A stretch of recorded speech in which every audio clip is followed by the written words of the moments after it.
This is going to be another one of those blockbuster programs exposing the truth about the so-called COVID vaccination. Christian TV channel Daystar has been broadcast on Foxtel in Australia since 2015. Joni and I have been taking ivermectin and hydroxychloroquine and zinc, and we have not gotten COVID. Foxtel won't release specific audience numbers for Australia, but Daystar is included in its basic subscription package.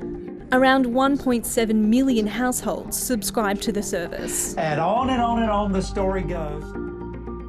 That includes Susan's parents. At the very beginning of the pandemic, I noticed that whenever public health orders were issued, my mother would be quite rebellious against them, where now she's decided that she's simply not going to get vaccinated. As it turned out, my father let me know that a lot of this information that she was getting was actually from a TV channel, which is called Daystar. Every time you turn the TV on, you're going to have to choose faith over fear. Disinformation expert Anne Kruger has been monitoring Daystar since last year. When we're looking at the guests that are on these programs, we are looking at the names and we're looking at what it is that they're trying to push and those messages.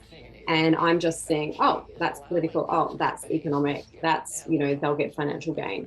This year, Australia's media regulator ACMA released a new code of conduct for big tech companies. Under it, Facebook, Twitter, TikTok and Apple all committed to new safeguards to protect Australians from harm by disinformation online. But that's where it ends, online. Unfortunately, what it doesn't do, though, is to include where we see misinformation and disinformation in, I guess, more mainstream areas as well. For television, there are different codes of conduct for the ABC, SBS, commercial free-to-air and subscription TV. None specifically refer to misinformation. It's up to viewers to make complaints to the broadcaster. If they're not dealt with satisfactorily, it goes to the regulator. I like disagreement because then it makes... Following the Drums inquiries, Foxtel said it received a small number of customer complaints about Daystar.